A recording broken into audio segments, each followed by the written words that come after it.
The night the Adeyemi family held their celebration dinner, something happened that nobody planned for, and nobody saw coming, not even the man it happened to. The hall was full. The kind of full that pressed against the walls and spilled sound into the corridor. Voices layered over music. Laughter that belonged to people who wanted to be heard laughing. The scrape of chairs against polished floor. There were perhaps 80 guests in that room, and most of them, within the first half hour, had noticed Lena Adeyemi. That was not unusual. People had been noticing Lena for 26 years. She sat near the center of the long table, in the seat that caught the warm overhead light at the best possible angle. She had not arranged this on purpose. She did not need to. Lena had the kind of natural ease that looked effortless because it had been practiced so long it had become effortless. A smile that arrived at exactly the right moment. A way of tilting her head when someone spoke to her that made the speaker feel they were the most interesting person in the room. Her dress was green, deep and clean, and it suited her the way clothes suited women who understood themselves. Beside her, Kemi, the youngest of the 3 Adeyemi daughters at 19, laughed at something a young man to her right said, her voice bright and carrying. Kemi was the kind of girl who entered a room and immediately began collecting people. She was not as polished as Lena, but she had energy, where Lena had elegance, and tonight, she was using every bit of it. Miriam sat at the far end of the table.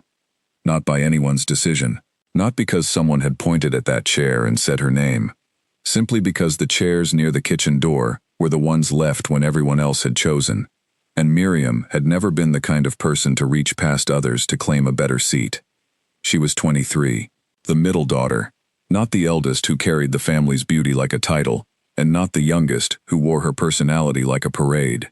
Miriam was the one who knew where the extra napkins were kept, the one who noticed when a guest's water glass had been empty for too long, the one who slipped into the kitchen between conversations to check that the food was not sitting too long on the flame. She was doing that now. The kitchen at the back of the hall was smaller than it looked from outside, and it smelled of palm oil and warm rice. 2 women from the catering company were moving around each other with the practiced rhythm of people who had done this many times in many halls. Miriam lifted the lid of the largest pot, checked the heat, replaced it. One of the catering women glanced at her. Miriam smiled and moved back toward the door. She did not need to be here. Nobody had sent her. Her mother had not said, "Miriam, please go and check the food." Her father had not looked across the table and caught her eye with a meaningful nod. She had simply noticed, from her seat, that the serving had been slow in the last round, and she had done the small, quiet calculation that was as natural to her as breathing. Something needs to happen. I can make it happen. Nobody else will notice, so I will go. This was the shape of Miriam's life. She had spent so many years being the person who handled the things no one mentioned that she had stopped waiting to be thanked for it. The thanks almost never came, and when it did, it came in the distracted way people thank a piece of furniture for being in the right place. A nod, a murmured appreciation, a quick return of attention to whoever was actually interesting at the time.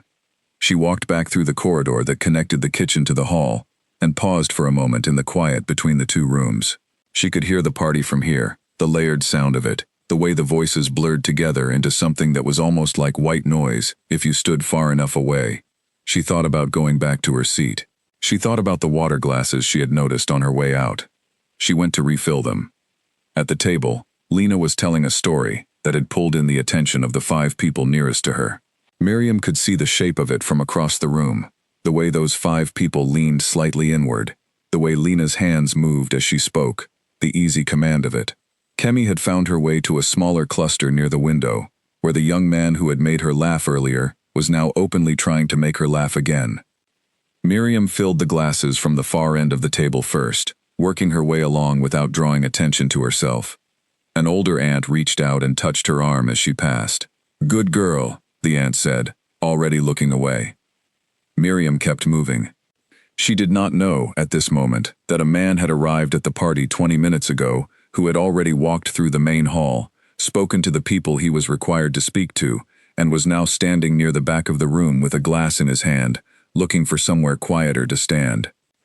His name was Emmanuel Okafor. He was 31 years old. He ran 3 construction companies that between them employed over 400 people across 2 cities. He had a title that he had inherited from his grandfather and almost never used, because using it required a performance of importance that bored him deeply. People called him Duke, not as his name, but as his family's inherited word for what he was in that lineage. He had grown up hearing it used by his grandmother with genuine reverence, by his father with quiet pride, by his peers with the mixture of respect and teasing that men use when one of their own carries something they do not quite have the language for. He used it on documents when he had to, otherwise he was Emmanuel. He had come to the Adeyemi celebration because his mother, Grace, had asked him. Grace Okafor asked very little of her son, and expected a great deal of what she asked for. Emmanuel had learned early in life that the calculation was fair. She gave him enough freedom that when she called, showing up was the honest thing to do. He had arrived, scanned the room with the practiced efficiency of a man who attended many events and had learned to read them in 60 seconds, and identified within that minute that there were 3 types of people in this particular hall. People who were delighted to be here, people who were working hard to appear delighted, and people who had come because they had to. He was firmly in the third group, and he had been standing near the edge of the room long enough to finish half a drink and determined that none of the conversations currently available to him were worth stepping into. He noticed Lena because it was nearly impossible not to notice Lena. She was the center of gravity in the room, and she knew it. He observed her for a moment, the way you observe something that is objectively well made, a clean piece of architecture, a well-designed bridge, appreciating the craft without feeling the pull. He had met enough women who lived at the center of a room to know what that particular life built over time. He was not interested in the room's center. He was interested in a drink refill and a quieter corner. He moved toward the back corridor. He heard the small rattle before he turned the corner, the sound of plastic chair legs against the floor, irregular, as though someone was moving furniture that did not want to cooperate. When he turned into the corridor, he found a young woman in a plain dark dress, repositioning a row of plastic chairs that the catering staff had left pushed at odd angles against the wall. She was doing it with the full, calm attention of someone who had decided this task mattered and had given it everything she had. She did not look up when he appeared. She finished repositioning the chair she was holding, stepped back to check the line, then reached for the next one. Emmanuel stopped. He had seen a great deal of performance that evening. Lena's effortless storytelling, Kemi's collected laughter, the older men who used every handshake as a small announcement of themselves, the younger men who wore their suits and their ambition in exactly the same way, as things they were still breaking in. This woman was not performing anything. He picked up one of the displaced chairs and held it, waiting. She looked up. Her eyes went to the chair in his hands, then to his face. There was a brief pause, not the kind that came from shyness, but the kind that came from a person recalculating something quickly. "You don't have to do that," she said. Her voice was even, not cold, not warm, simply level, the voice of someone who said what they meant and meant what they said. "I know," he said. He placed the chair in line with the others. They worked through the remaining chairs without speaking. It took perhaps 4 minutes. At the end of it, they stood side by side and looked at the neat row against the wall, and Miriam said, almost to herself, "That is better." "It is," Emmanuel agreed. She turned to go back toward the hall. He said, "How long have you been managing this event?" She turned back. The slight confusion in her expression was genuine, not false modesty, not a calculated pause before the reveal. She genuinely did not understand the question. "I'm not managing it," she said. "It's my family's dinner. I'm a guest." He looked at her for a moment. "You're checking the food. You're refilling glasses. You just straightened the furniture in a corridor no one can see from the main room." "Someone had to," she said. He heard, under those 3 words, a weight that she was not putting on display. It was simply there, the way a stone is heavy. It does not announce its heaviness. "Emmanuel," he said, and held out his hand. "Miriam," she said, and shook it. They talked for the next 40 minutes in that corridor, and in the small alcove at its end, where someone had placed 2 chairs against the wall as if anticipating exactly this. The party continued without them in the hall. The music rose and fell. The laughter came in waves. In the alcove, Miriam told him she taught biology at a secondary school, 20 minutes from her family's house. She said it in the way people say things they expect to be filed away without interest, the casual delivery of a fact they are used to nobody pursuing. Emmanuel said, "What is the part of it you like most?" She looked at him. The same brief recalculation she had done in the corridor. "The moment they understand something," she said. "There is this particular silence that happens right before a student gets an idea.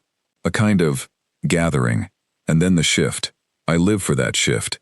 It is the best thing I know how to be part of." She had not meant to say all of that. She could hear it even as she said it. Too much. Too honest. The kind of answer you give to a journal entry, not to a stranger in a corridor. He did not look away. He did not reach for his phone. He did not use her answer as a stepping stone to a story about himself. He said, "How long have you been teaching?" 3 years, she said. "But I knew I wanted to from the time I was 14. "What happened at 14? She told him about her biology teacher, a woman named Mrs. Oak, who had a habit of drawing diagrams so large they filled 2 boards, and talked about the human body, as though it was the most remarkable piece of engineering she had ever encountered. She told him about the lesson on cell division, how Mrs. Oak had said, slowly, that every single cell in your body came from one original cell, one. And that moment had broken something open in Miriam's 14-year-old understanding of what existing meant. "I realized the world was much stranger and much more wonderful than I had been taught to notice," she said. "I wanted to do for other people what Mrs. Oak did for me." Emmanuel had spent the last 5 years listening to people explain their work. He had sat across from engineers, lawyers, bankers, architects. He had heard ambition described in 100 different ways. He had not heard anyone describe their work as something they owed to a gift they had received. He reached into the inside pocket of his jacket and found a petrol station receipt from 3 days ago. He wrote his number on the back. "Can I call you?" he said. Miriam looked at the receipt, looked at him. "Are you sure?" she said. No performance in it. No smile hiding behind the question. No tilt of the head. She was asking a genuine question, the question of a person who had been passed over for so long that an invitation felt like a mistake she should point out before someone was embarrassed by it. "Miriam," he said, "I have been at this party for nearly 2 hours. I spent most of it looking for somewhere quieter to stand. I found you straightening chairs in a corridor. We have been talking for 40 minutes, and I have not looked at my phone once, I am sure." She was quiet for a moment. Then she gave him her number. She walked back into the hall and returned to her seat near the kitchen door. She did not tell anyone. She did not look toward the alcove. She sat down, straightened her napkin, and when her mother leaned across the table and asked where she had been, she said, "Checking the chairs in the back corridor." Her mother nodded and turned back to the conversation she had been in. Kemi, across the table, caught Miriam's eye with the mild curiosity of a younger sister who had seen something without knowing what she had seen. Miriam held her gaze for a moment and then looked down at her plate. In the corner of the room, Lena was still at the center of the light.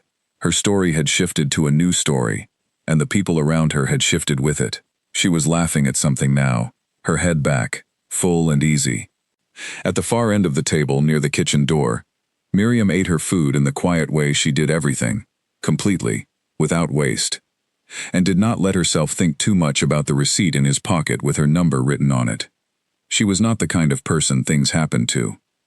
She was the kind of person who noticed when they needed to happen to someone else and went quietly to arrange them.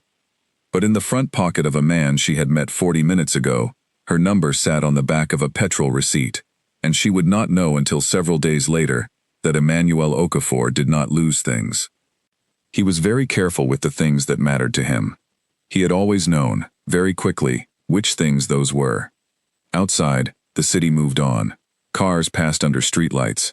The hall buzzed and hummed and poured light from its windows into the dark evening. Somewhere inside it, 80 people ate and drank and spoke and laughed, and at the center of all of it, Lena shone the way she always had, the room arranged around her like flowers toward a window. And at the edge of all of it, a man stood for a moment in a corridor, where the light was weaker and the sound was softer, looked at a neat row of chairs against a wall, and allowed himself a small, private certainty. He had found what he had not known he was looking for. He went back into the hall, said his goodbyes to the people he owed goodbyes to, shook the hand of the Adeyemi family patriarch, and left. He did not speak to Lena. He did not glance back at the table where Miriam sat. But he drove home, with the particular alertness of a man whose evening had changed direction without warning, and he did not touch the radio because he did not want noise in the car. He wanted to think. He thought about the chairs. He thought about the 3 words she had said, "Someone had to," and the years of quiet practice that lived inside them.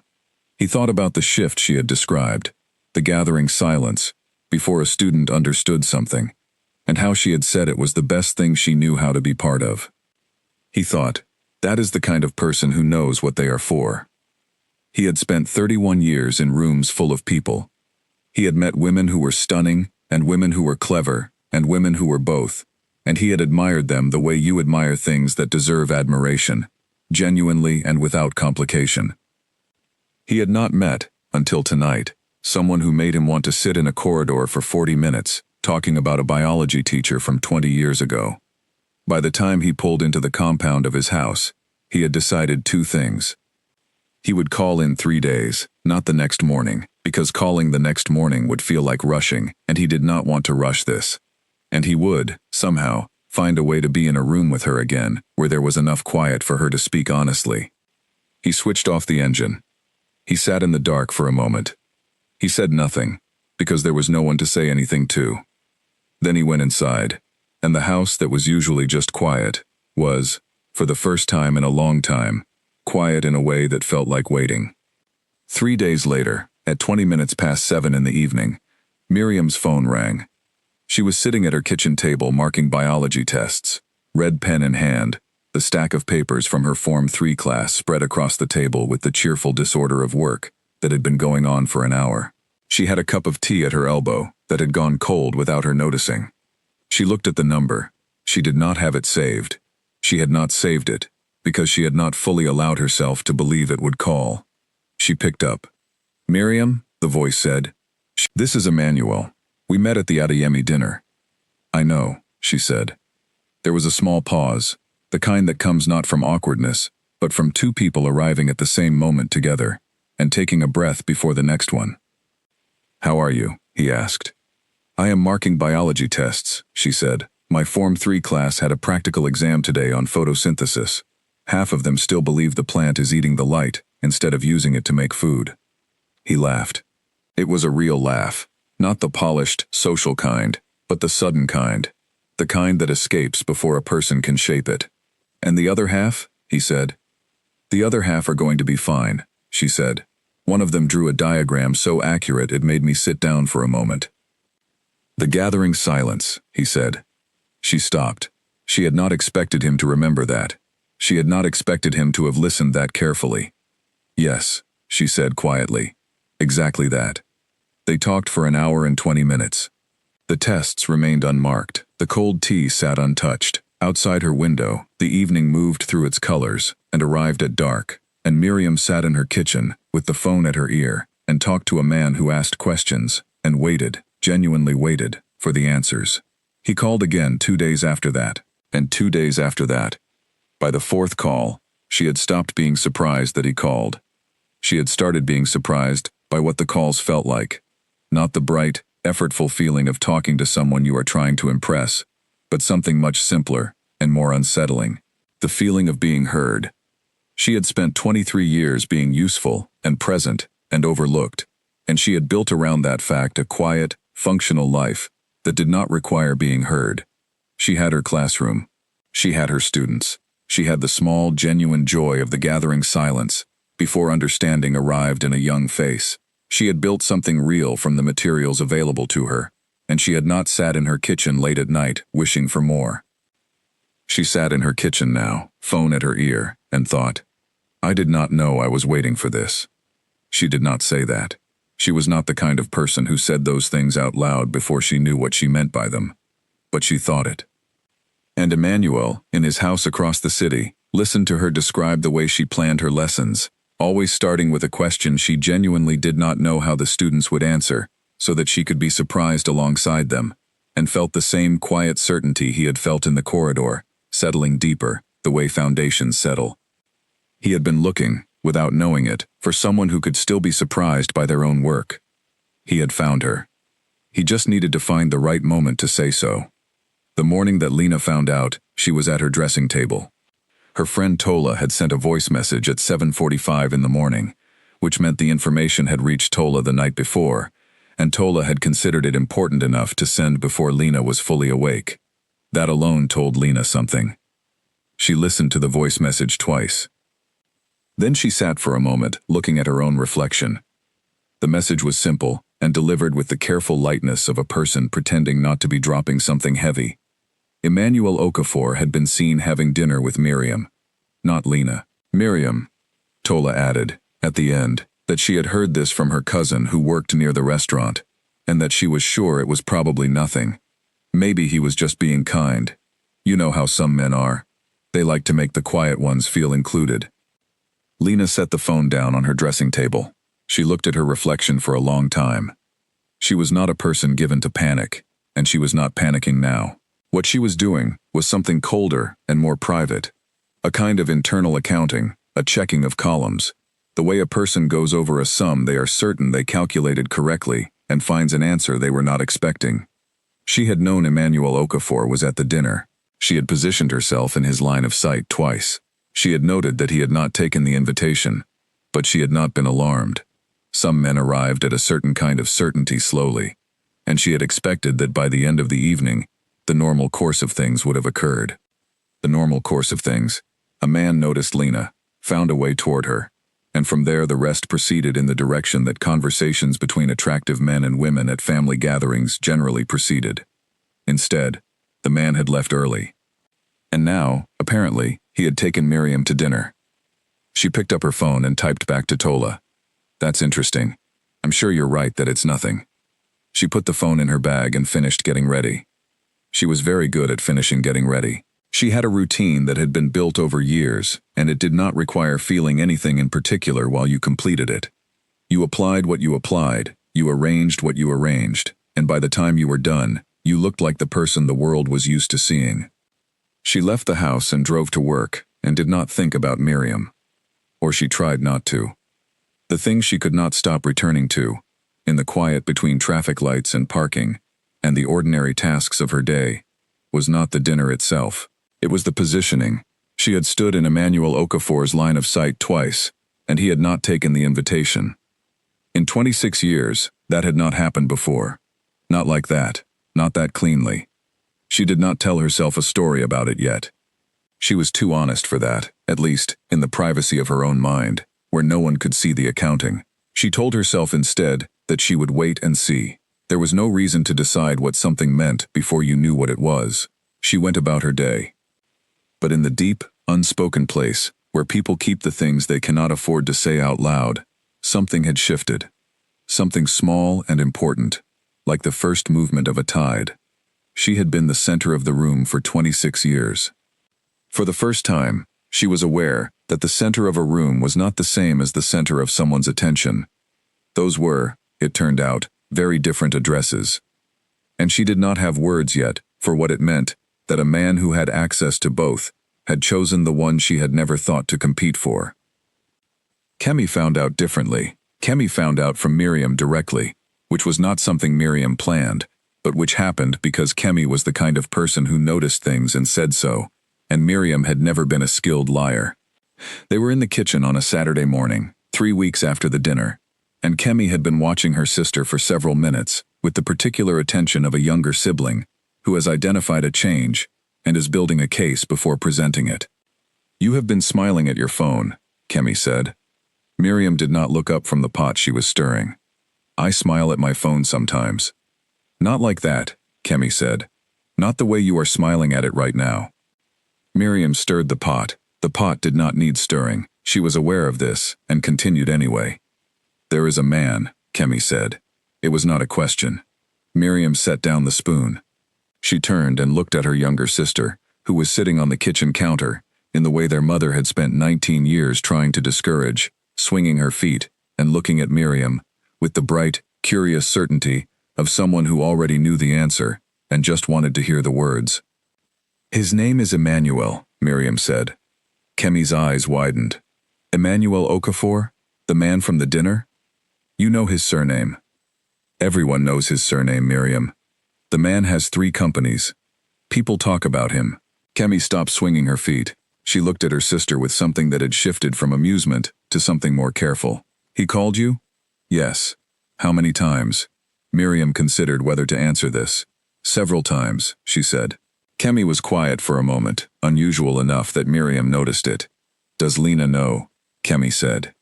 There it was. The question that had been sitting in the room since Kemi said his surname. I don't know what Lena knows, Miriam said. We have not discussed it. Kemi looked at her sister for a long time.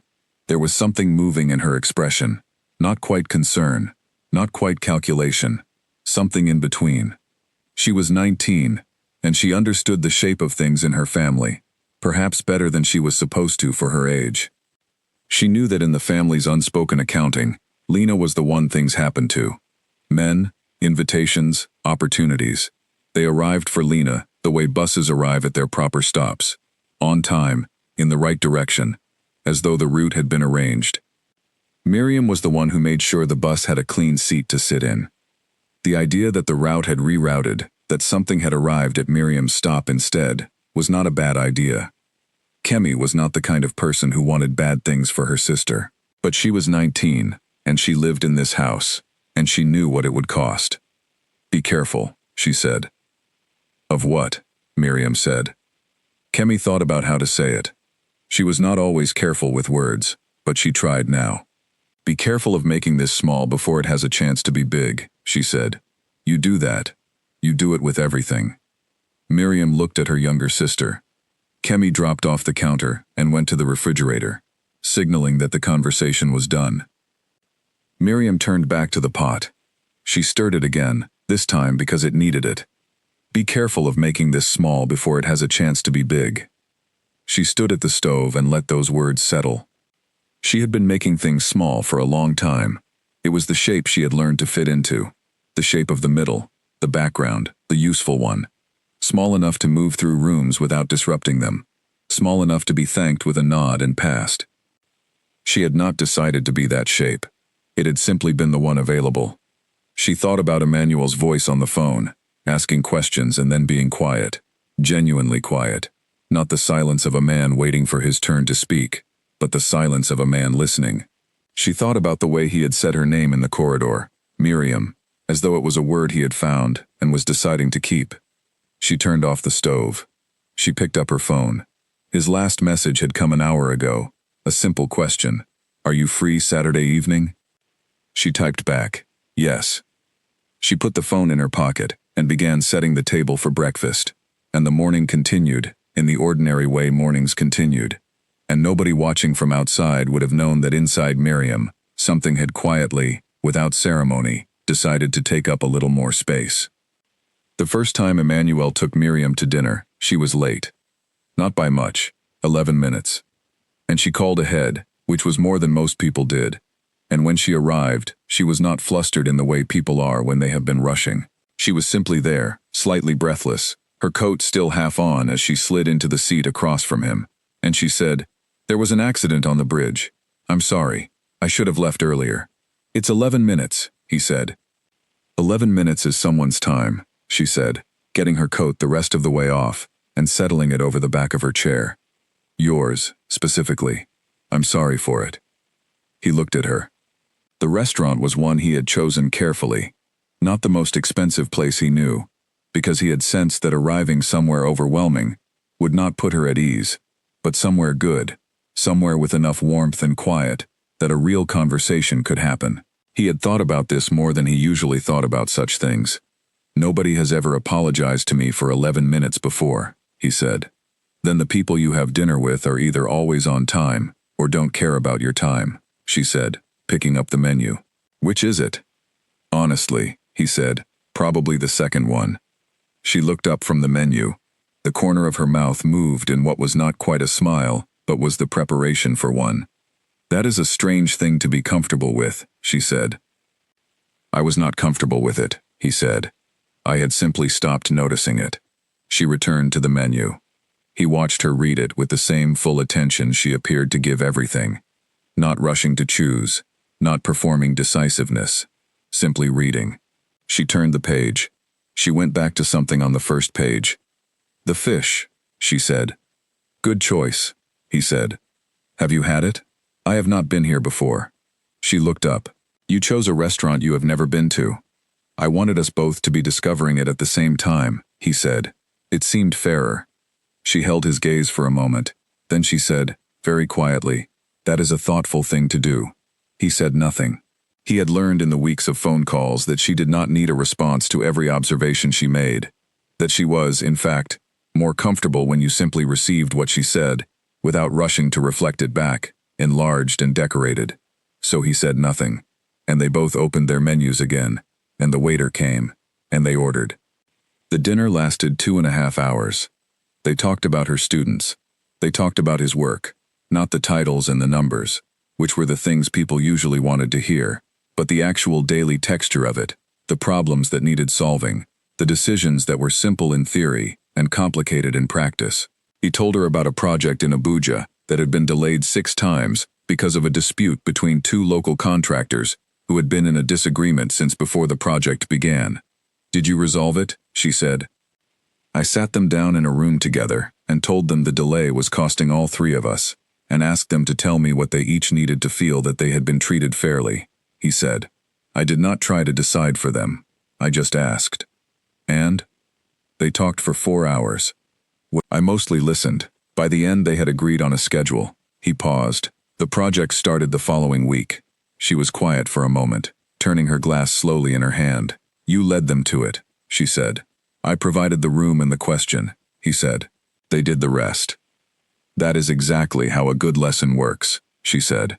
The teacher does not give the answer. The teacher creates the conditions in which the student can find it. He looked at her. She looked back at him. Something passed between them in that moment, not dramatic, not the electric thing that romantic stories describe. Something steadier, a recognition. The particular feeling of being understood by someone who had arrived at the same understanding from a completely different direction. I had not thought of it that way, he said. You should, she said. You are a better teacher than you know. He was 31 years old, and he had been in many rooms, and held many conversations, and been told many things about himself. No one had ever said that to him, not in those words, not with that clean, unadorned certainty. He reached for his water glass to give himself something to do with his hand. Outside the restaurant, the city moved through its evening. Inside, the warmth of the room settled around 2 people who had found, without looking, that the other one made silence feel like something to walk toward, rather than away from. When the bill came, Miriam reached for her bag. He shook his head. She said, we should split it. He said, not tonight, she said. Why? He said, because tonight is the first time, and I would like it to be a gift. She looked at him for a moment, then put her bag back down. Next time, she said, I pay. We'll discuss it, he said. That is what people say when they intend to win the discussion, she said. Yes, he said, completely seriously. It is. She laughed. It was not the kind of laugh she had given him in the corridor, small, controlled, the laugh of someone rationing themselves. It was a full one, unplanned, the kind that arrived before she could shape it. He caught it. He kept it. They walked out of the restaurant side by side into the evening, and he walked her to her car, and at her car she turned and said, thank you for the room, and the question. She said it lightly, echoing what he had said about the contractors, and he understood that she was not just talking about the contractors, and she understood that he understood, and neither of them needed to say more than that. She got in her car. She drove away. He stood for a moment on the pavement with his hands in his pockets and the evening air on his face. The city went on around him. He was not thinking about the project in Abuja. He was not thinking about the 400 people who worked for him, or the calls waiting in his phone, or the early morning meeting he had in 12 hours. He was thinking about a woman who apologized for 11 minutes and had never been thanked for the years she spent filling water glasses and checking pots and straightening chairs that no one could see from the main room. He thought, I am going to make very sure that she is seen. Not for his sake. Not for the story of it, the satisfying arc of the overlooked one finally standing in the light. For hers. Because she deserved to know what it felt like to have someone's full attention, not as an occasional accident, but as something she could count on. He had been precise about money, about time, about plans. He could be precise about this. He walked back to his own car, drove home, and sat at his desk for an hour doing the work he had set aside for the evening. He did not once check his phone for messages from other people. He was not waiting for anything except morning. He had a second dinner to plan. The news moved through their social circle the way news always moves, faster than the people it concerned, carried by people who had assembled pieces of it from different directions and found the assembled image more interesting than any of its parts. It was Tola who gave it its first clear shape. Tola had a gift for this, for taking scattered information and pressing it into a form that could be passed from hand to hand. She was not malicious exactly. She simply found information more valuable when shared, and she shared it the way she shared most things, with the enthusiasm of someone offering a gift. Emmanuel Okafor has been seeing Miriam Adeyemi, she told 3 separate people on the same afternoon, approximately 10 days after the dinner at the restaurant. Miriam, not Lena, the quiet one, the teacher. The response was consistent across all 3 conversations. First, silence. Then, are you sure? The are you sure was not doubt, it was recalibration. The information required a moment of adjustment, a reordering of what was assumed to be true, because what was assumed to be true, what had always been assumed to be true, was that the sequence went a certain way. The interesting man arrived, and the interesting man moved toward Lena, because Lena was the one things moved toward. That was not an opinion. That was the pattern. Confirmed over 26 years, consistent enough to have become invisible. Tola provided context. She explained how they had met, in a corridor, during the dinner.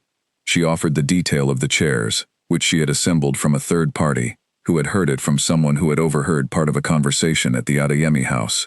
The chairs became, in the telling, the thing everyone fixated on. He helped her move chairs, one of the 3 people repeated. That is how this started. Apparently, Tola said. There was another silence. Then the first theory arrived.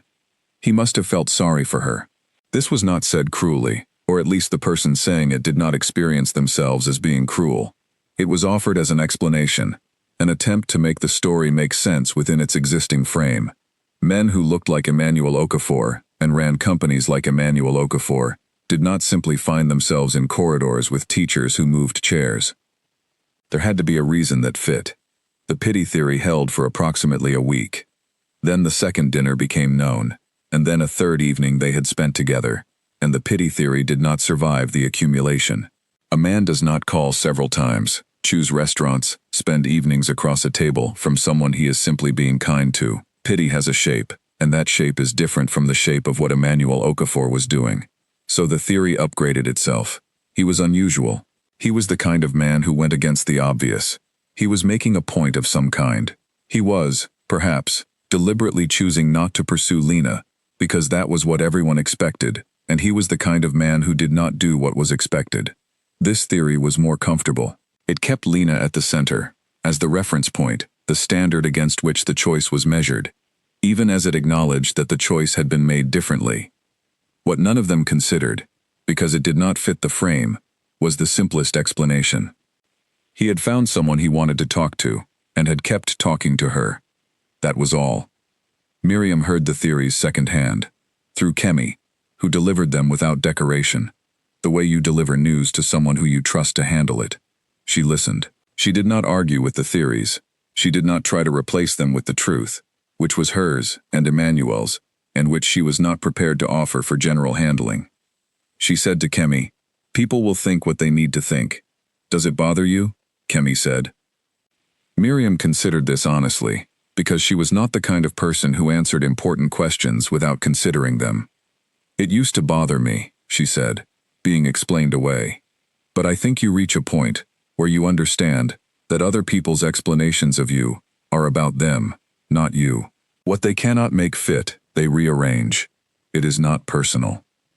Kemi looked at her sister. She was quiet for a moment. Then she said, "You have become different." "How?" "Or bigger," Kemi said. "You take up more space than you did. I do not mean physically. I mean," she paused, looking for the word. "You used to apologize for being in the room. You do not do that anymore." Miriam said nothing, but she held the observation inside her like a lit match held in cupped hands, carefully. aware of the heat, grateful for the light. She had not noticed the shift herself, or had noticed it without naming it. The weeks of phone calls, the dinner where she had laughed, genuinely and fully, without checking first whether it was the right amount of laughter. The slow, quiet experience of being asked questions and being waited for. She was not transformed. She had not become someone else. She was still the person who checked the food and filled the water glasses and noticed the chairs. But she was beginning to understand that those things were not evidence of her smallness. They were evidence of her character. And there was a difference between doing those things because you had decided you did not deserve a seat at the center and doing them because you were someone who noticed what needed doing and did it. She had been doing them for the wrong reason for a long time. She was starting to understand the right one. Emmanuel's mother called on a Thursday evening.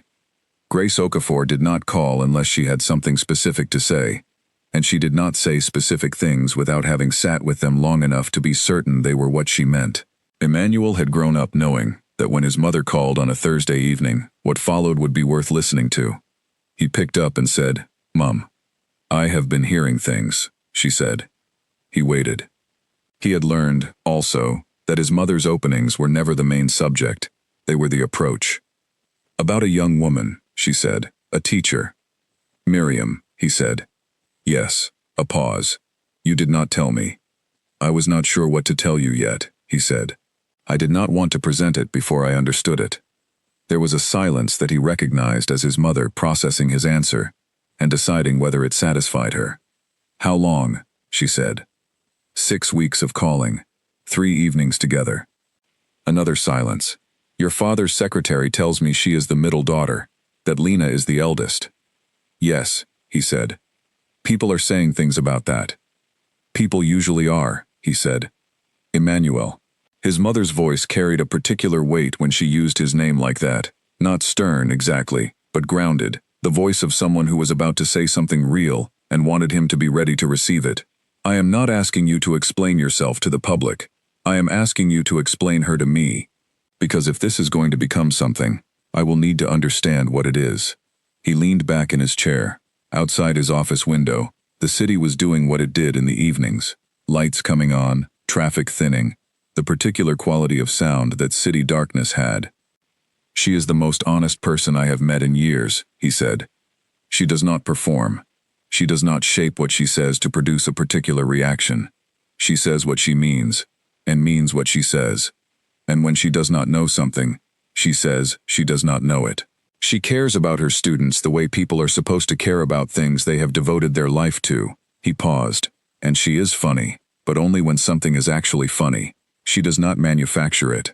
His mother was quiet. "She straightened chairs in a corridor when no one was looking," he said, "not to be seen doing it, just because they needed doing. I watched her for a full minute before she noticed me." "What did she do when she noticed you?" his mother said. "She asked if I was sure when I asked for her number," he said, as though she genuinely thought there might be a mistake. Grace Okafor did not speak for a long moment. When she did, she said, "Bring her to Sunday lunch." "Yes," he said. "Next week," she said. "I will ask her." Emmanuel. Again, the weight of his name. "Mum, do not let this become smaller than it is, because other people find it inconvenient," she said. "I know what I am asking is not simple. I know what side of this family the public expectation falls on." She paused. "But I raised you to understand that expectation is not the same as value, and what you have described to me is value." He held the phone and said nothing for a moment. "Thank you," he said. "Sunday," she said, 1 o'clock. She ended the call. He sat for a long time after that, in the quiet of his office, the city doing its evening outside the window, and thought about what his mother had said. Do not let this become smaller than it is, because other people find it inconvenient. He had not been planning to, but there was something in hearing it said, by Grace Okafor, in her Thursday evening voice, that settled it more firmly. He picked up his phone and wrote to Miriam, "Are you free on Sunday? I would like you to meet my mother." He set the phone down and returned to the papers on his desk. Across the city, in a kitchen where a stack of markings sat on the table, Miriam's phone lit up. She read the message. She set the phone down. She picked it up again. She typed, "Yes," then deleted it. She typed, "I would like that very much," then deleted that too. She sat for a moment. Then she typed, "Yes, I am free." She sent it before she changed her mind again. On her kitchen table, the marking waited. Outside her window, the neighborhood settled into its evening sounds. In her chest, something moved that was not quite fear, and not quite excitement, but was the particular feeling of a door that had been closed for a long time, beginning, slowly and with some resistance, to open. She picked up the red pen. She went back to the marking. But she was smiling, and there was no one in the kitchen to see it, and it did not matter. Sunday arrived with the kind of clear, dry light that Lagos occasionally produced in the morning, sharp and clean and merciless, the kind of light that made everything look very much like itself. Miriam was up by 6. She did not need to be up by 6. Lunch was at 1. The drive to Emmanuel's family home was 40 minutes. She had, by any reasonable calculation, several more hours before she needed to begin preparing. But she was awake, and the ceiling of her bedroom was familiar, and her mind was doing what her mind did when it was working on something it could not set down, turning it over and over, examining it from each side, searching for the things she had not yet accounted for. She had agreed to meet Grace Okafor. She understood what that meant, even without being told explicitly. Emmanuel had not made it dramatic. He had said it simply, the way he said most things. "Are you free Sunday? I would like you to meet my mother." But Miriam had been alive long enough and observant enough to know that when a man like Emmanuel asked you to meet his mother this early, he was not making a casual social introduction. He was showing you to someone whose opinion mattered, and he was showing her to you. He was saying, without saying it, "I think this is real. I want someone real to see it." She got up and made tea. She sat at her kitchen table in the quiet of the early morning and drank it slowly. She thought about what to bring. This was a problem she had approached and retreated from several times in the past week. You did not arrive empty-handed, that was clear, but what you brought said something, and she wanted what she said to be true. She did not want to bring something chosen for the occasion, a box of sweets from an expensive shop, a bottle of something selected because it was the right kind of thing to bring. She wanted to bring something that was hers. She had been awake until midnight the night before, and the container in her refrigerator held ofada stew, made from the recipe her grandmother had written out for her on a folded piece of paper when Miriam was 17, the ink slightly smudged where her grandmother's finger had rested on the page before it dried. The stew had taken 3 hours, and she had made it alone in the kitchen while her family slept, tasting and adjusting, adding the palm oil in stages, the way her grandmother had taught her. It was the best thing she knew how to make. It was also, she was aware, a risk. Bringing homemade food to the home of a woman who did not know her was either exactly right or exactly wrong, and there was no middle ground. She decided to bring it. She dressed carefully, without drama. The navy dress, not the borrowed green one, not the newer dress Kemi had suggested. Her own, plain, the one that fit her correctly, and asked nothing of the person looking at it. She left the house at 11:45, with the container of stew wrapped in a cloth, and her bag over her shoulder, and she drove across the city in the Sunday morning quiet. Emmanuel met her outside. He was standing at the gate of a compound that was large without being showy, the kind of house built for function and comfort rather than impression. He was in a light blue shirt and dark trousers, and he looked, as he always looked, like a man who had decided what he was going to wear, and then simply worn it, without further consideration. He opened her car door when she parked. "You're early," he said. "I left time for traffic that did not appear," she said, getting out. She had the container in her hands. He looked at it. "Did you cook?" "Last night," she said. "Is that wrong?" He looked at her face. Then he said, "Come and meet my mother." The house inside was warm and smelled of something roasting. A woman was standing in the hallway when they entered, not waiting for them exactly. Not stationed there, but present. The kind of presence that occupies a space without needing to arrange it. She was perhaps in her early 60s, with Emmanuel's same quality of absolute stillness, and she looked at Miriam the way an experienced reader looks at the first page of a book, quickly, completely, extracting more in 10 seconds than she appeared to. "Miriam," Grace Okafor said, not a question, an arrival. "Good afternoon, Ma," Miriam said. She held out the container. I made stew. Ofada. I hope it is not too familiar a thing to bring. Grace received the container with both hands. She lifted the lid.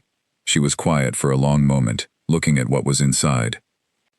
You made this yourself, she said. It was also not a question. Yes, Ma. Grace replaced the lid. She looked at Miriam, with an expression that was not warm in the obvious way. Not the bright, welcoming smile of someone performing welcome. It was something quieter and more considered. The expression of someone who has looked at a thing and found it to be what it appeared. Come, she said. Lunch is almost ready. They ate in the dining room, the three of them, and Grace Okafor asked questions that were simple on the surface and very precise underneath. She asked about Miriam's school. She asked about the area she grew up in. She asked about her parents with genuine interest, listening when Miriam answered, following up on details with the attention of someone who was building a picture with care. She asked, at one point, "What made you become a teacher? There are easier ways to earn a living." Miriam considered the question. She had been asked versions of it before, and she had given versions of an answer before. But Grace Okafor's version of the question was specific in a way that the others had not been. Not why do you like teaching, but what made you become it, the push, the thing behind the choice. My mother worked very hard when we were young, Miriam said. She cleaned offices at night and sold things from a stall during the day. She did not have the chance to get a proper education. She was very intelligent, she still is, but the opportunity was not there. She paused. I grew up watching what a closed door looks like when it is closed, because someone did not have the right information at the right time. I decided I wanted to be the person who gave people the information before the door closed. Grace was quiet. Emmanuel, beside Miriam, was also quiet. My son tells me, Grace said eventually, that you talk about teaching the way most people talk about something they love. I do love it, Miriam said. That is not common, Grace said. Most people love the idea of what they do, not the actual daily work of it. The daily work is where the real thing lives, Miriam said. The idea is just the door. You have to go inside. Grace looked at her son. Emmanuel looked back at his mother. They held the exchange for a moment, in the way people do when they are confirming something silently. Then Grace Okafor reached across the table and opened the container of Ofada stew. Let us see how you cook, she said. She served herself. She ate. She said nothing for a moment. Then she looked at Miriam and said, Who taught you this? My grandmother, Miriam said. She is gone now, but I have her recipe. Grace Okafor set down her fork. My own mother taught me to make this the same way, she said, with the palm oil in stages. Miriam said nothing. There was nothing to say. The meal continued for 2.5 hours after that. The stew was served alongside the food Grace had prepared, and people ate from both, and the conversation shifted and moved the way long meals do, finding its own rhythms, pausing in comfortable places, resuming without effort. When Miriam got up to help clear the plates, Grace said, Leave them. Miriam said, Please, Ma, let me. Grace looked at her for a moment. Then she moved aside and led her into the kitchen. They washed up side by side. The kitchen was warm. Grace told her about Emmanuel's father, who had died 4 years ago, briefly and without performance, the way people speak of losses they have made their peace with. Miriam said she was sorry. Grace said he was a good man, and he had lived fully. And then she handed Miriam the next dish to dry, and the subject moved on. When Emmanuel drove Miriam home that evening, they were both quiet for a long time in the car. Not the quiet of people with nothing to say, but the quiet of people who have been in an experience together and are still inside it. Eventually, Miriam said, She is extraordinary. Yes, Emmanuel said. She looked at me, as though she could see exactly what I was. She can, he said. She has always been able to do that. Miriam looked out of the passenger window at the city moving past. Did she say anything to you? She said. After? He was quiet for a moment. She said, That one knows who she is, he said. And she said it the way my mother says things she intends to be final. Miriam held those words and looked at the city. She did not cry. She was not a person who cried easily, and even if she had been, this was not the moment for tears. It was the moment for the quiet, full feeling of something being placed in your hands that you had not known you were waiting to receive. Not approval, not a title, not a position. Just recognition, just, I see you, and what I see is real. She held it carefully. All the way home. 3 months after Miriam and Grace Okafor stood side by side in a warm kitchen washing dishes, the conversation in the city had shifted. The original theories, pity, contradiction, novelty, had been quietly retired, the way people retire theories that the evidence has outgrown, without formal announcement, simply by no longer repeating them. In their place was something more uncomfortable, because it was simpler and required no theory at all. Emmanuel Okafor was in a serious relationship with Miriam Adeyemi. The relationship had not been announced. They had not posted photographs online or made declarations at gatherings. It had simply become visible in the gradual way that real things become visible, through sightings, through context, through the specific quality of how two people occupy the same space. People who had seen them together reported the same thing, described with different words but arriving at the same observation. They were comfortable. Not the self-conscious comfort of two people performing ease, but the kind that came from having spent enough time together that the performing had stopped. This was, in its own way, more striking than anything that could have been announced. Lena heard about each sighting the way she had been hearing things for months, through Tola, primarily, who delivered information with the gentle determination of someone who believed that Lena should know, and that knowing was a form of help. Tola was not wrong about that, exactly. Lena preferred knowing to not knowing. She had always operated better with the full set of facts. She just had not anticipated that the full set of facts would require this much internal adjustment. She was not, she told herself, jealous. Jealousy required a specific thing to want, and she was not certain she had wanted Emmanuel Okafor in any concrete way, had not spoken to him, had not been introduced to him, had never had a conversation from which desire might have grown. What she felt was something adjacent to jealousy, and yet different, a kind of disorientation, as though the room had rearranged itself while she was not watching, and she was still trying to find where everything had been moved to. She was 26 years old, and the world had arranged itself around her for 26 years, in a pattern that was consistent enough to feel like a law of nature. Men noticed her. Opportunities moved toward her. The room turned its face in her direction. She had not realized until now how much of her sense of herself was built on that arrangement. She was not a bad person. She was not vain in the cruel sense, not the kind of woman who diminished others to make herself larger. She had simply been, for so long, the center of things, that she had stopped examining whether the center was where she actually wanted to be, or simply where she had always ended up. She sat with this for a long time. She sat with it in her car after work, in the evenings when the house was quiet, in the early mornings before the day got going, and gave her things to be other than honest with herself. And she arrived, slowly, at something she had not gone looking for. She had never asked her sister how she was. Not really. Not in the way that the question required. Not sat across from Miriam with the time and the attention and said, "Tell me what your life is. What do you want? What are you building? What do you need?" She had spent 26 years assuming that Miriam's life was a smaller version of the family's life, that Miriam's needs were met by being present and useful, that her contentment was the quiet background kind that did not require investigation. She had been, she understood now, wrong. Not cruelly wrong, not deliberately wrong, just wrong in the way people are wrong when they have not looked at something because it did not occur to them to look. She knocked on Miriam's door on a Tuesday evening. Miriam opened it with a surprised expression, not unpleasant, just genuine. "Lena," she said.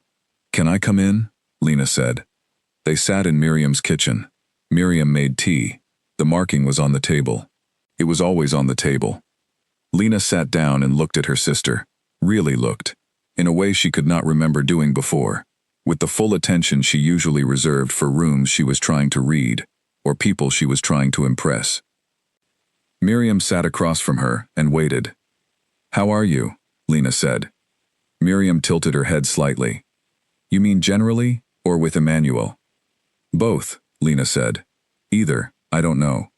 She paused. "I don't know how to do this." "Do what?" "Ask," Lena said. "I have not been very good at asking." There was a silence. Not uncomfortable, not empty. The kind of silence that holds something that both people in it can feel. I am well, Miriam said. Really well. The teaching is good. Emmanuel is. She paused, and in that pause Lena watched something move across her sister's face. A warmth that was private, and full, and clearly belonged to something real. He is very good, Miriam said, choosing the quiet words deliberately. I am glad, Lena said. And she was. She identified it with some surprise, that it was not performance, not the social response she had been constructing for months in case she needed to deploy it. She was actually, underneath everything, glad. Because Miriam was her sister, and she had not looked at Miriam properly for years. And now that she was looking, she could see what had always been there. Someone worth looking at. I should have been better, Lena said. Miriam looked at her. To you, Lena said. I should have paid more attention. Miriam was quiet for a moment. Then she said, You paid the attention the room trained you to pay. It was the room's mistake, not yours. That is very generous, Lena said. It is also true, Miriam said. She poured the tea. They sat at the kitchen table with the marking between them and the evening coming in through the window and the sound of the neighborhood settling into itself. They talked for an hour, not about Emmanuel, not about the room or the theories or the things Tola had said. They talked about their parents, about what they each remembered of their grandmother's kitchen, about what Lena was finding difficult in her job, and what Miriam had learned in 3 years of teaching, that she wished someone had told her before. When Lena left, she stood for a moment at the door. I like who you are, she said to Miriam. I am beginning to agree with you, Miriam said. Lena smiled. It was not the room-holding smile. It was a smaller one, private, the kind you give when something is real. She walked to her car. She drove home. She thought, I have been in a room for 26 years, and I never once wondered what was happening in the corridor. That thought stayed with her for a long time. The proposal happened on a Tuesday, not a weekend, not a holiday, not in a place designed to be remembered, not a rooftop restaurant, or a beach at sunset, or a room full of candles and friends waiting behind a door. It happened at the kitchen table in Emmanuel's house, on an ordinary Tuesday evening, when Miriam had come from school and Emmanuel had cooked dinner for the first time in their relationship. He was not a gifted cook. He understood this, and had approached the situation with the same methodical honesty he brought to everything, identifying what he could reliably produce, practicing it twice during the week when she was not there, serving it without pretending it was more than it was. It was pasta. It was good. They ate and talked about her day. Two students who had finally, after weeks, understood cell division, and the feeling Miriam had described on the night she first told him about Mrs. Oak, the gathering silence before the shift. She told him about one student specifically, a girl named Ada who had been struggling and who had come in after class to ask questions, and who today had looked up from her notebook with an expression that Miriam described, with her particular careful precision, as arriving. He watched her talk. He watched her hands move when she was excited about something, a habit he had catalogued early and kept, and he watched the way her face changed when she described Ada arriving at understanding, open and warm and completely unguarded. He had known for 2 months. He had known the way you know things that are real, not dramatically, not as a realization that struck like lightning, but as a fact that had accumulated until it was simply present, the way water fills a container, gradually, completely, without announcement. He waited until she had finished telling him about Ada. Then he reached into the pocket of the jacket on the back of his chair. The ring had been his grandmother's, a plain gold band with a small stone at the center. Not enormous, not a performance, the kind of ring that had been worn for 40 years by a woman who had been serious about the person she wore it for. He set it on the table between them. Miriam looked at it. She looked at him. Miriam, he said, I want to build something with you. Not a performance of something. Something actual. He paused. I would like you to marry me. She was quiet. He waited. He had always been good at waiting. You did not kneel, she said. I can kneel, he said. Don't, she said. I don't need the kneeling. What do you need? He said. She looked at the ring for a moment. Then she looked at him. I need to know that you have seen all of it, she said. Not the version of me that is easy to like.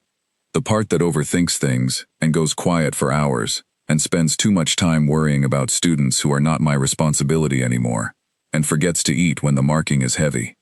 I have seen all of it, he said. And you want it? I am asking for it, he said. She picked up the ring. She looked at it in her hand. The plain gold, the small stone, the decades of wear that had rounded its edges. She thought about his grandmother. She thought about the corridor, and the chairs, and the 40 minutes, and the receipt from a petrol station. She thought about Grace Okafor, saying that one knows who she is, with the finality of something decided. She put the ring on. She looked across the table at the man who had cooked her pasta, and waited, and asked if she was sure even when she had already said yes, with everything except the word. Yes, she said. The kitchen was warm. The pasta plates were still on the table. Outside, a Tuesday evening went on being Tuesday. He reached across the table and covered her hand with his. They sat like that for a while. No cameras, no audience, no performance. Just two people at a table on a Tuesday, with the ordinary and complete weight of something real. The engagement was announced through Family First, then outward. Not a social media post or a formal notice, but in the way things were announced in families, where tradition still held. By telling the parents, then the close relatives, then allowing the information to move as it would. It moved fast. By the following weekend, the circle that had spent months circulating theories had received the final information, and the final information required no theory. It was simply a fact. Emmanuel Okafor and Miriam Adeyemi were engaged. The responses arranged themselves differently from the earlier ones. Congratulations came first, and they were genuine, from people who had not been involved in the theorizing, who heard the news plainly and received it plainly. These came quickly and without complication. From the theorizing circle, the responses came more slowly, and with the particular quality of people reconfiguring a narrative they had held for months.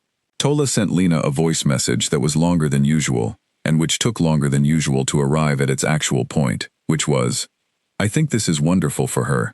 I always thought she was lovely. Didn't I always say that?" She had not always said that.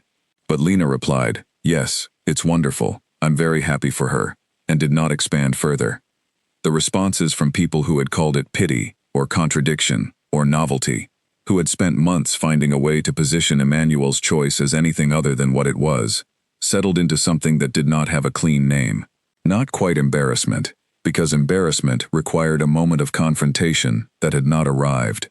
More like the quiet experience of a frame you had been using, proving inadequate. When the frame was gone, what was left was the story itself. A man at a party full of light and noise had found the one person in the building who was not performing anything. He had picked up a chair and helped her stack it.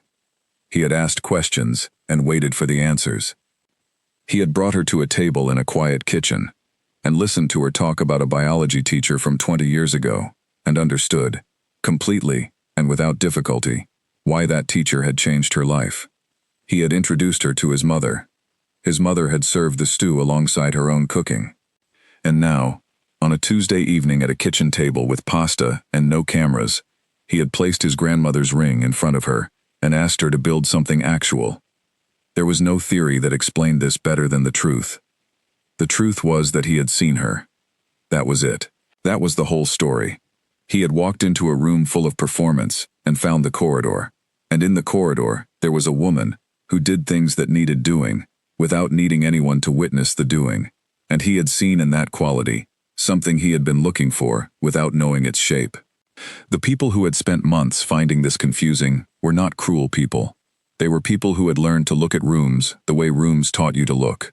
At the center, where the light was, where the attention gathered, where the performing happened. They had been trained by years of social habit to believe that the measure of a person's worth was the space they occupied in other people's attention. Miriam had never occupied much of that space. She had existed at the edges, useful and present and unlit. Emmanuel had not looked at the center. He had walked to the edge.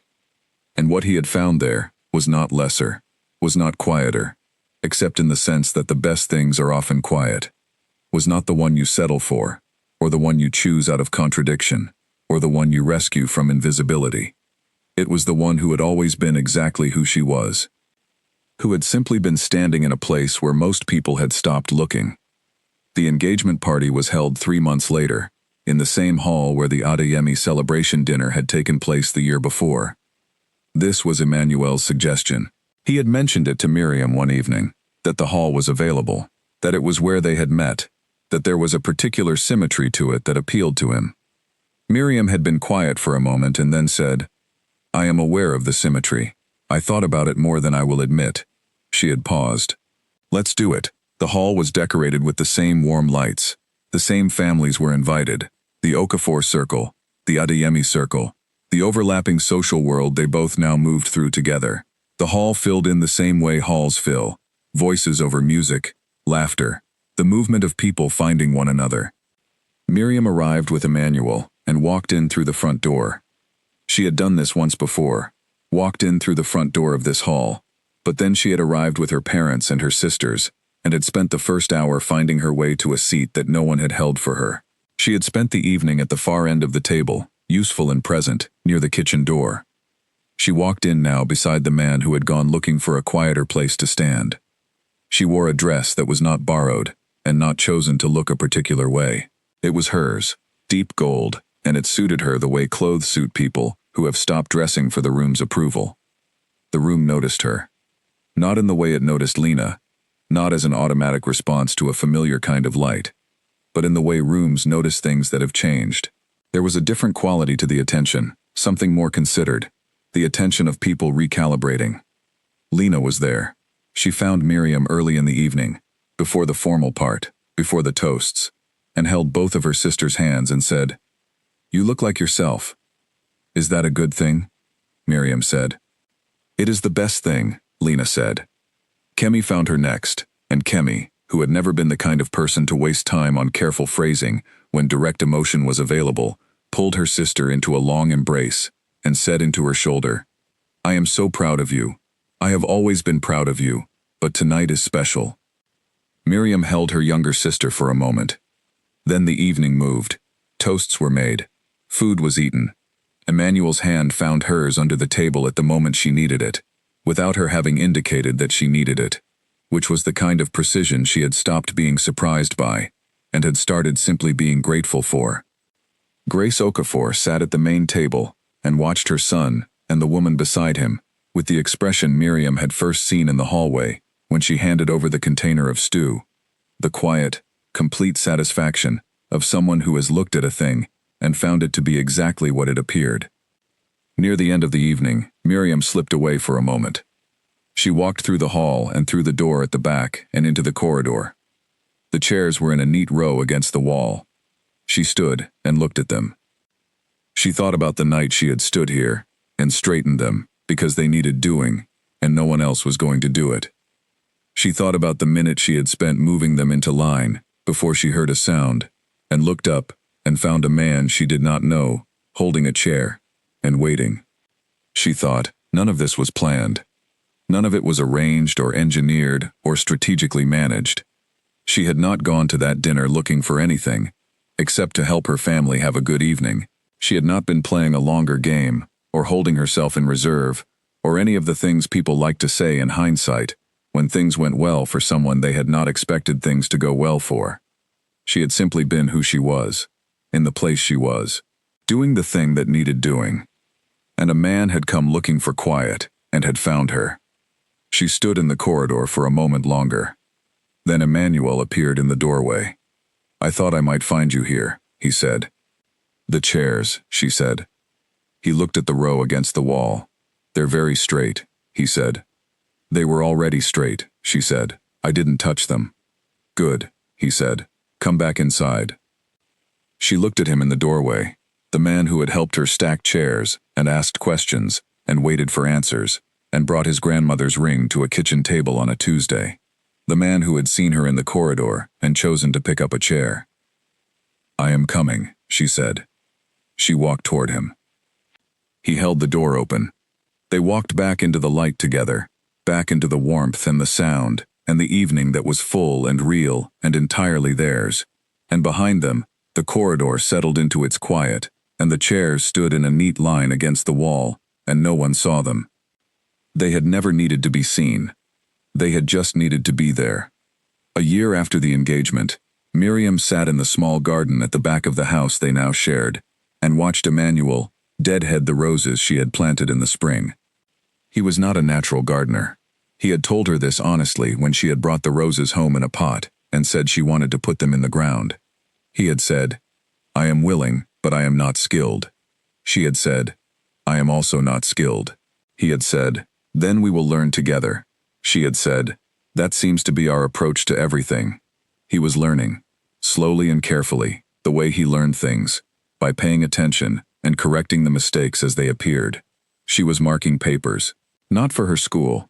She had left the secondary school 6 months ago for a position at a college, which paid better and used more of what she knew, and also allowed her to design her own curriculum, which was the thing she had wanted since the beginning, and had not thought to ask for, because asking had not been her habit. Emmanuel had encouraged her to apply, gently, without pressure, the way he encouraged things, by asking her what she thought about the opportunity, and then by asking again, when she seemed to have talked herself into saying it was not the right time. "It is always the right time for the right thing," he had said. She had applied. She had not been nervous in the interview, which surprised her. She had sat across from the panel and answered their questions with the same directness she brought to everything, and when they asked why she wanted to move from secondary to tertiary, she had said, "Without performance, because I want to work at the level where I can affect not just what students learn, but how they learn to think, and I believe I have the depth for it now." The day they invaded Earth, for the first time, the galaxy learned true fear. The burrito was cold. Now, she sat in the garden and watched her husband learn to deadhead roses, and she felt the particular quality of the present moment that she had started to recognize over the past year. The sense of being exactly where she was, fully and without reservation. She had spent 23 years being present everywhere in the background and nowhere in the foreground. She had been a filler of water glasses, and a checker of pots, and a straightener of chairs in corridors. She had been useful and quiet and overlooked, and she had built from those materials a life that was real and meaningful, but incomplete, in a way she had not had the language for. The language, she had discovered, was simple. She had not been seen. Not in the way that mattered. Not by anyone who had looked at her and thought, "There is a whole person here, with a history and a mind, and a particular way of caring about things that is exactly her own." The room had looked at her and filed her under useful, and moved on. Emmanuel had not done that. He had looked at her in a corridor and seen the full person, and then he had kept looking, and the looking had not wavered. She thought sometimes about what Kemi had said in the kitchen the morning after the first phone call. "Be careful of making this small before it has a chance to be big." She had been making herself small for so long it had felt like the shape she was supposed to be, small enough to fit into the spaces no one else wanted, small enough not to block the light that fell on Lena, on the room's center, on the people the room decided mattered. She was not that shape anymore. She did not know exactly when it had changed. Not one moment, but many. The phone calls, the dinner, the way he said her name, the kitchen with Grace, the ring on the table, the Tuesday pasta, the college position she had applied for, because he had asked her to stop talking herself out of the right time. Each of those moments had taken up a little space, and the space had accumulated. She looked up from her papers. Emmanuel had paused in his deadheading, and was looking at one of the rose stems with the expression he wore, when he had identified a problem, and was thinking about how to address it. "What is it?" she said. "I think this one is diseased," he said. "The leaves are not right." She set down her pen and walked over. She looked at the stem. She looked at the leaves. "Cut it back," she said. "All the way to where it's healthy. It will come back. Are you sure?" She looked at him. He was asking a genuine question, not knowing about roses, deferring to her, waiting for the answer. She thought of the first time she had heard him ask that. "Are you sure?" Her own voice, in a corridor, asking if she should hand over her number, because surely there was a mistake. The question sounded completely different now. "Yes," she said. "I'm sure. Cut it back, and it will come back stronger." He cut it back. She returned to her papers. The garden was warm, and the afternoon was long, and the roses that were healthy leaned toward the light the way they always did, without effort, without instruction. She picked up her pen. She marked the next paper. She did not look up again for an hour, and when she did, Emmanuel was sitting on the bench beside her garden chair with 2 cups of tea, and the roses were clean and tended in their beds, and the afternoon had the particular quality of light that comes when the day has been lived well and is settling into its close. He handed her a cup. She took it. They sat. No performance, no audience, no room to hold. Just the garden and the afternoon, and 2 people who had found each other in a corridor and decided to keep looking. The cup was warm in her hand. The tea, for once, was not cold. The last thing Miriam would say about any of it, to anyone who ever asked, was said simply, and without the shape of a conclusion, because she was not a person who wrapped things in conclusions. She said it to Kemi, on a Sunday afternoon months after the wedding, sitting in the garden again, and Kemi had asked her what the whole thing had taught her. Miriam thought about the question in the way she thought about all important questions, fully, without rushing. Then she said, "The room is not where you find out who you are. The room is where you find out how well you have learned to perform, and the 2 things are very different." Kemi was quiet. "I was always in that room," Miriam said. "I was just near the door. I thought being near the door meant I was less. It took someone walking out of the room to show me that the door was there. Because some people needed it, not because they didn't belong, because the room was not the whole building." She drank her tea. "There is a whole building," she said. "Most people never find out." Kemi looked at her sister. "Emmanuel found you in the corridor," she said. "Emmanuel walked into the corridor," Miriam said. "I was already there. I had always been there." She paused. "I just didn't know that there was something valuable about being the person who goes to the corridor. I thought it was the consolation prize. And now?" Miriam looked at the roses. The one Emmanuel had cut back had new growth now. Small, tight buds coming in at the base. The bright insistence of something that was not finished. "Now I know it was the whole point," she said. She set down her cup. She picked up her pen. She went back to her work, and the afternoon held them both in its light, the sister who had learned to see, and the one who had always been exactly who she was, sitting in a garden that was tended and alive, with tea that was still warm, and no corridor in sight.